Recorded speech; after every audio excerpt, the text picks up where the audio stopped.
हाय दोस्तों, कैसे हैं आप सभी। मैं उम्मीद करता था मस्त होंगे, सुपर्ब होंगे, बेहतरीन तरीके से पढ़ाई कर रहे होंगे। सबसे पहले जिन लोगों ने अभी रिटर्न में गेट के बहुत अच्छा किया है, वेरी वेरी वेल डन। किसी भी कारण से अगर आपका अच्छा नहीं हो पाया है, कोई दिक्कत की बात नहीं, और आगे अपॉर्चुनिटीज आएंगी। इंजीनियरिंग सर्विसेज की opportunity, airport authority of India का पेपर आएगा, एसएससी जेई का पेपर आएगा, आरआरबी जेई का पेपर थोड़े टाइम के बाद आएगा। इन सभी को अच्छे से दीजिएगा, कोई दिक्कत की बात नहीं है। अपॉर्चुनिटीज, एचपीसीएल का पेपर आएगा, इस तरह की अपॉर्चुनिटीज आती रहेंगी। अगर आपकी रैंक थोड़ी सी अच्छी नहीं भी आई होगी तो इंटरव्यू देने जरूर जाइएगा, इस बात को ध्यान रखिएगा। जब आप इंटरव्यू देने जाएंगे, चाहे आपकी एवरेज रैंक आई होगी, अच्छी रैंक आई होगी, आप लोग मेनली टेक्निकल के स्टूडेंट्स हैं तो ज़्यादातर क्वेश्चन आपके टेक्निकल के होंगे। एचआर के क्वेश्चन बहुत ही बेसिक होंगे। डिस्क्राइब योरसेल्फ, मैंने पहले लिखवा रखा है। Describe yourself, strengths, weaknesses.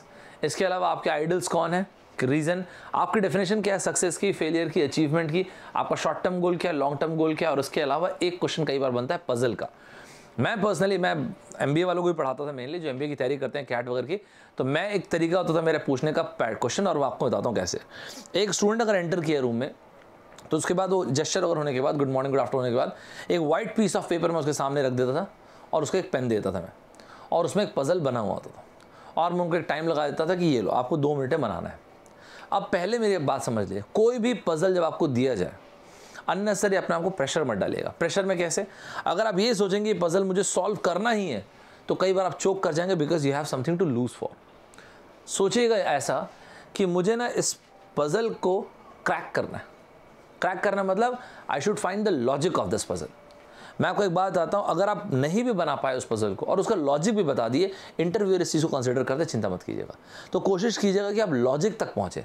हो सकता है कि आप लॉजिक तक पहुँचने के चक्कर में जाएंगे तो आप सॉल्व ही कर देंगे, लेकिन आप सॉल्व करने के लिए जाएंगे तो कई बार अपन लॉजिक ना नहीं बना पाते, चोक कर जाते हैं वहाँ पे।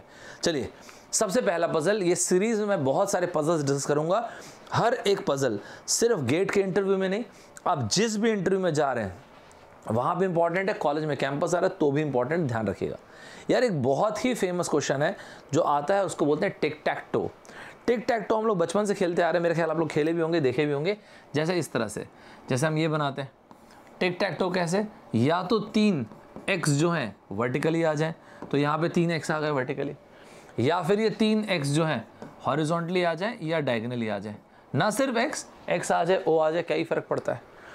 अब देखिए, कुछ इमेजिन कीजिएगा सिनेरियो, आप कमरे में एंटर किए और मैंने आपको एक वाइट पीस ऑफ पेपर दे दिया और उसमें मैंने आपसे ये पूछा कि यार ये देखो, ये एक टिक टैक टो का सेट मैंने दिया हुआ, मतलब एक वाइट पीस ऑफ पेपर है, मैंने आपको इस तरह से ड्रॉ करके दिया हुआ है, राइट।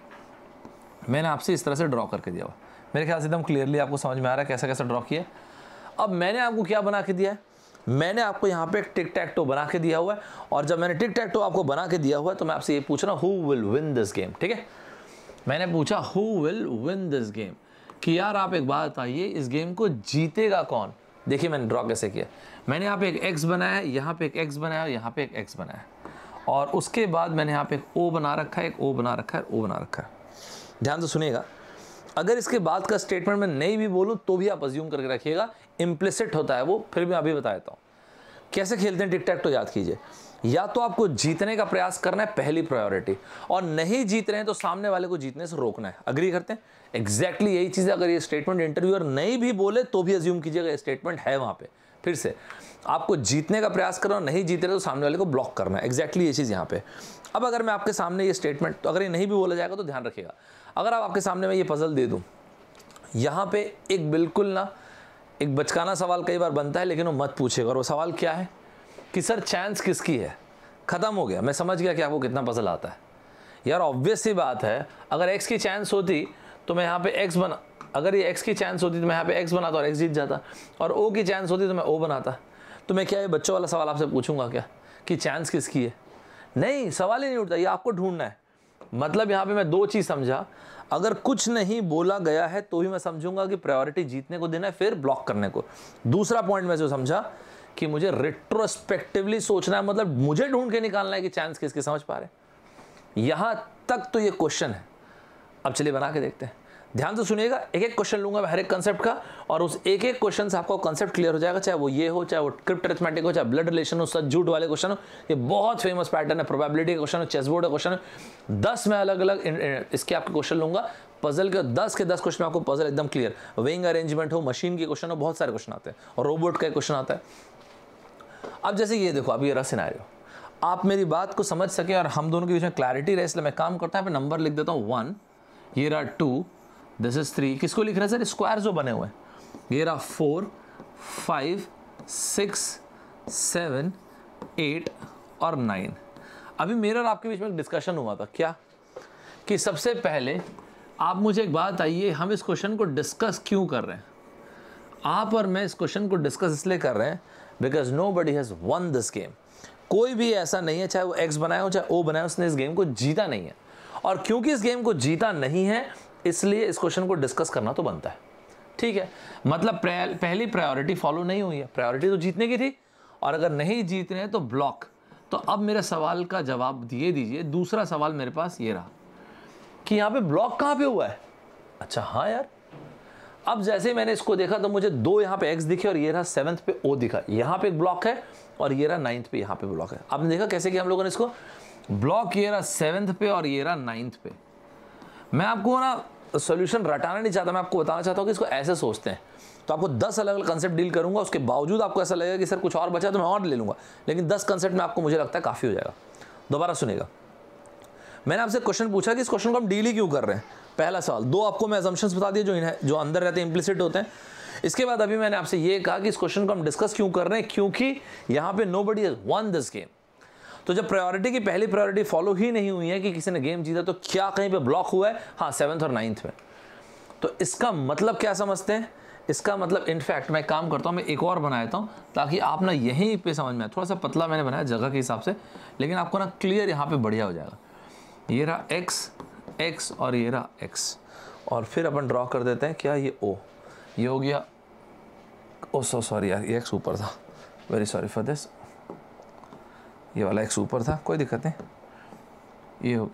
ये हो गया अपना एक्स, ये हो गया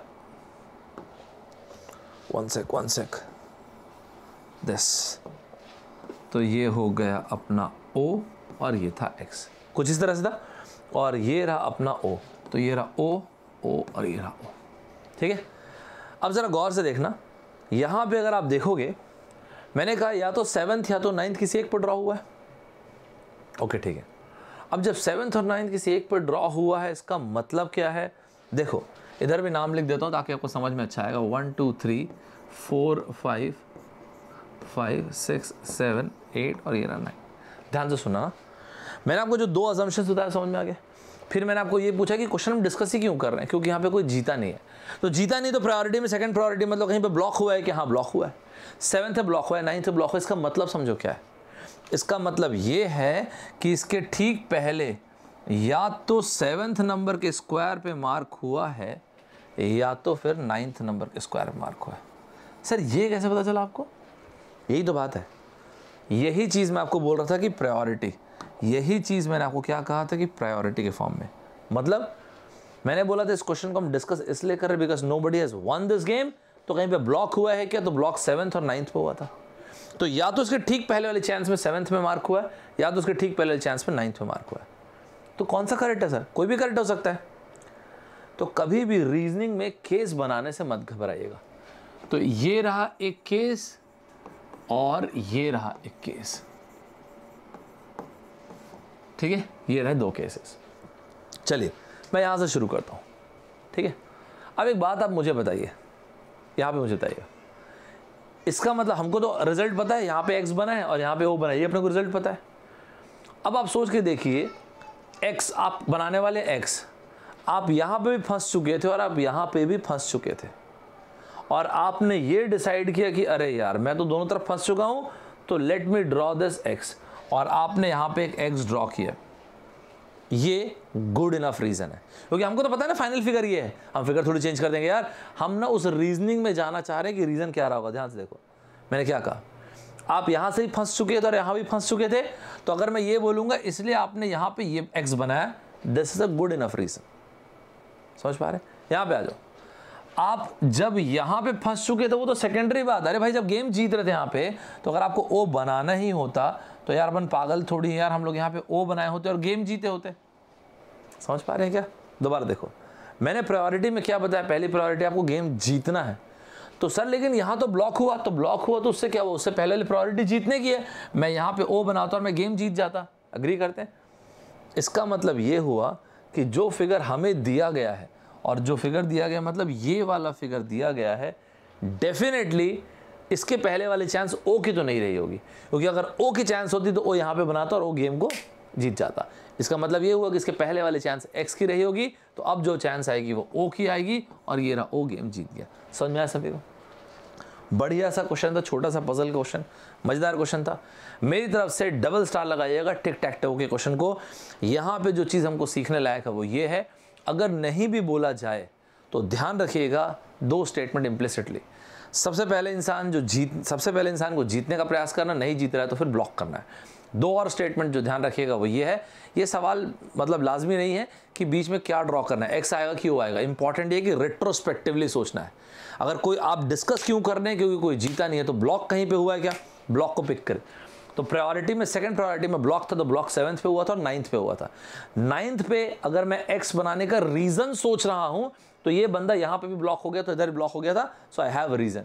लेकिन ओ को यहां पे ड्रॉ करने का देयर इज नो रीजन। मैं अगर इसके पिछले वाले चांस में ओ बनाता तो बीच में बनाता और ओ जीत जाता गेम, राइट। इसका मतलब डेफिनेटली इसके पहले वाली चांस एक्स की यहां पे रही होगी और अब ये बंदा ड्रॉ करेगा ओ और ये गेम को जीत जाएगा। यहां तक सभी को क्लियर हो गया, एकदम मस्त टाइप से क्लियर हो गया। ये था टिक टैक टो का पहला हमारा पजल। मुझे बताना कमेंट बॉक्स में आपको कैसा लगा। नेक्स्ट के अलावा आप एक और चीज़ करेंगे और वो ये है, आप में से जितने भी स्टूडेंट्स हैं जिनको थोड़ा भी डाउट होता है कि सर डिस्क्राइब योरसेल्फ कैसे लिखना है, एक बार आप में से सभी लोग क्या करेंगे, लिख के मुझे भेजेंगे टेलीग्राम चैनल पे। मैं आपको दिखा देता हूँ क्या करेंगे सभी लोग। देखिए, इसके अलावा आप में से वो सारे के सारे स्टूडेंट्स जो रेगुलर क्लास अटेंड कर रहे हैं, जो अच्छा नहीं भी कर पाएंगे कोई दिक्कत नहीं, airport authority of India, SSC का पेपर, इसके अलावा ईएससी का पेपर, इसकी क्लासेस चल रही, इसको अच्छे से कीजिएगा। जो लोग थोड़ा भी अच्छा नहीं कर पाए होंगे, कोई दिक्कत की बात नहीं है यार, ज़िंदगी का पार्ट एंड पार्सल है फेलियर, कुछ नहीं होता। हमको और बेहतरीन करना है, बहुत सारे एग्जाम्स हैं।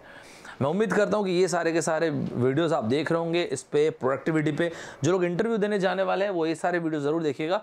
ये प्रोडक्टिविटी वाला वीडियो ज़रूर देखिएगा, इसमें आपको काफ़ी कंटेंट मिलेगा। मेरे हिसाब से बोलने के लिए आपको इंटरव्यू में अच्छा कंटेंट मिल जाएगा प्रोडक्टिविटी वाले में। ये वाला वीडियो ज़रूर देखिएगा जिनका इंटरव्यू है। देखिए, आप में से वो सभी लोग जो पहली बार यहाँ पे आए होंगे, ये मेरे क्रेडेंशियल्स जो टेली स्क्रीन पे दिख रहे हैं। तो अनअकैडमी के ऐप पे मेरे ख्याल से this is the best time to join Unacademy. इसका कारण है, जो लोग भी प्रिपरेशन करना चाह रहे हैं, आपको इतने सारे बढ़िया बढ़िया टीचर्स मिलेंगे एक ही प्लेटफॉर्म पे। सबसे ऑथेंटिक कंटेंट मिलेगा, बेहतरीन कंटेंट, बेहतरीन टीचर्स और एक ही वीडियोस को, एक ही जो आप 1 साल का अगर सब्सक्रिप्शन ले रहे हैं तो आप उसे 1 साल अलग अलग टीचर जितने लोगों से पढ़ना आप पढ़ सकते हैं। तो सबसे बेस्ट चीज़ ये है कि यहाँ पे मेरे फ्री क्लासेस, इसके अलावा फ्री कोर्सेज और इसके अलावा पेड कोर्सेज, तीनों के तीनों आपको मिलेंगे अनअकैडमी पे। देखिए, जो फ्री क्लासेस है वो अगर आप में से जो लोग अटेंड करते हैं, मैं यूट्यूब पे तो आता ही हूँ, इसके अलावा 11 AM पे अनअकैडमी के ऐप पे डेली मंडे टू थर्सडे, जिसको मैं बोलता हूँ फेस द फियर सेशन। आपको जिस टॉपिक से डर लगता है आप मुझे वो बता सकते हैं, हम लोग उस टॉपिक पर डिस्कशन करेंगे। तो ये रहा प्लस का सब्सक्रिप्शन जो मैं कह रहा हूँ। ये मैं 4 क्लासेस लेता हूँ लाइव, एक क्लास में यहाँ पे डाउट क्लियरिंग लेता हूँ और एक में लेता हूँ यहाँ पे वीकली टेस्ट हर संडे या सैटरडे को कई बार। The entire session will be bilingual, Hindi और इंग्लिश दोनों में। मैं पर्सनली रेकमेंड करूंगा आइकॉनिक सब्सक्रिप्शन। मैंने क्यों बोला कि this is the best time to join Unacademy. देखिए, इसके पहले तक ये होता था कि आपको अलग अलग टीचर से, मान लेते बहुत सारे बेहतरीन टीचर्स, RBR सर हो गए, आपके अंकित गोयल साहब हो गए, ये हो गया साकेत सर हो गए, सोनी सर हो गए, बहुत सारे टीचर्स हैं बहुत बढ़िया बढ़िया। पहले अगर आपको अलग अलग लोगों से पढ़ना तो अलग अलग प्लेटफॉर्म पे, अलग अलग जगहों पे जाना पड़ता था। आज के टाइम पे आप पहली बार ऐसा आप देख रहे हैं कि इतने सभी लोग एक साथ हैं, तो आपको बेस्ट कंटेंट मिलेगा, बेस्ट टीचर्स मिलेंगे, बेस्ट कंटेंट मिलेगा, मोस्ट ऑथेंटिक कंटेंट मिलेगा। और मज़ेदार बात आता हूँ, जब हम बोर्ड पे लिखते हैं उसको क्लास के बाद आप डाउनलोड भी कर सकते हैं, तो आपके पास और भी बढ़िया नोट्स बनेंगे। टेस्ट की क्वालिटी, टेस्ट सीरीज की क्वालिटी सब आप देखिएगा। तो सबसे बेहतरीन चीज़ है वो ये है, अब 12, 18, 24 महीने कोई भी आप इसमें से सब्सक्रिप्शन लेते हैं, जैसे चाहे प्लस लें, आइकॉनिक, मैं तो वैसे आइकॉनिक प्रेफर करता हूँ, तो आपको ये आपको पे करने की जरूरत नहीं। आप रेफरल कोड लगाइएगा और आपको मैक्सिमम डिस्काउंट मिलेगा। The best part is like an education library. 12 से 18 या 24 महीने जो भी आप लेते हैं, उस दौरान आपको जिस भी टीचर का वीडियो देखना है देखिए, लाइव देखना है, रिकॉर्डेड देखना है, जैसा देखना है देखिए। तो इसलिए बोला ना, एजुकेशन बुफे जैसा हो जाता है। पर्सनली जो फर्स्ट ईयर अगर में होंगे, सेकंड ईयर में होंगे, आइकॉनिक सब्सक्रिप्शन उनको प्रेफर करता हूँ। वो लोग ये 24 मंथ्स का लीजिएगा, birds of feather flock together.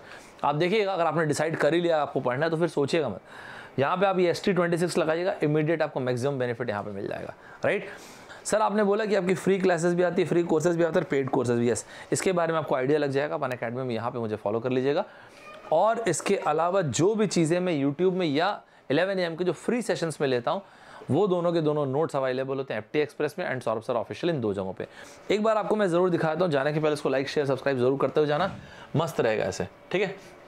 चलो एक काम करते हैं, मैं आपको ना थोड़ा सा आइडिया देता हूँ ताकि आप में से वो बच्चे जो पूछते हैं कि सर आप मेरे को ना मिलते नहीं है, मैंने अनअकैडमी के ऐप में देखा आपको, तो यार देखो कुछ इस तरह से आप ना अनअकैडमी में जाना, अनअकैडमी में कनेक्शन चला गया लगता है, तो कोई दिक्कत नहीं, मैं ऐसे दिखाता हूँ। तो आप अनअकैडमी के ऐप पे या फिर इनके वेबसाइट पे जाओगे तो यहाँ पे दिखूंगा मैं, मतलब सौरभ ठाकुर, ठीक है। आप ना क्या करना, सबसे पहले आप कहीं भी पढ़ते होगे मेक श्योर करना, अगर आपको मज़ा आता तो यहाँ पे आप एक चिट्ठी ज़रूर लिखना, डेडिकेशन ज़रूर लिखना। आप इस तरह से नीचे आओगे और यहाँ पे सी ऑल, तो जब नेट चलेगा तब तो ये सी ऑल को क्लिक करना, तब ये वाला पेज खुलेगा। अच्छा मैंने पेज ओपन कर दिया था तो आपको उसमें समझने में आसानी होगी, ठीक है। तो खैर यहाँ पे ऐसे बहुत सारे वीडियोस आपको दिखेंगे, यहाँ पे आप ST26 लिखेंगे तो सारे के सारे वीडियोस चलने लग जाएंगे। जैसे अभी थोड़ी देर के बाद फेस द फियर सेशन है मेरा आज, तो यहाँ पे भी थोड़ी देर के बाद सेशन है, अदरवाइज हर रोज़ 11 AM पे रहता है, ये सेशन सभी के लिए फ्री है। और इसी तरह से बेस्ट टाइम मैंने इसलिए भी कहा क्योंकि यहाँ पे एक और रीज़न, और वो रीज़न ये है, मेरा जो एप्टीट्यूड का गेट 22 और गेट 23 वालों का पार्ट 1 अभी फिनिश हो रहा है, अप्रैल 2nd वीक से पार्ट 2 स्टार्ट हो रहा है। एकदम रेडी रहिएगा, अगर सोच लिया कि गजब टाइप का लड़ना है तो फिर सीधा ज्वाइन कर लीजिएगा, दोबारा मत सोचिएगा, आपको एक से एक लोग मिलेंगे अनअकैडमी में पढ़ाने के लिए। तो सबसे पहली चीज़, अगर आपने सोच लिया कि आपको इंजीनियरिंग सर्विसेज गेट 22 23 देना है और उसका एप्टीट्यूड अगर सीरियसली पढ़ना है तो सीधा ज्वाइन हो जाइएगा, भूलिएगा मत ST26, ताकि आपको मैक्सिमम डिस्काउंट अवेल कर सकें। सभी के सभी जाने के पहले कमेंट बॉक्स में एक लाइन लिखिएगा, स्टे अनफिनिश्ड नॉट अनडिफीटेड। कोई दिक्कत नहीं है, अनफिनिश्ड हो चलेगा, अनडिफीटेड नहीं। ज़िंदगी में जैसे जैसे आगे बढ़ते जाएंगे हम हारेंगे, कोई प्रॉब्लम नहीं, बट लड़ना अपने को। मिलते हैं बहुत जल्द, बाय बाय, टेक केयर, जय हिंद।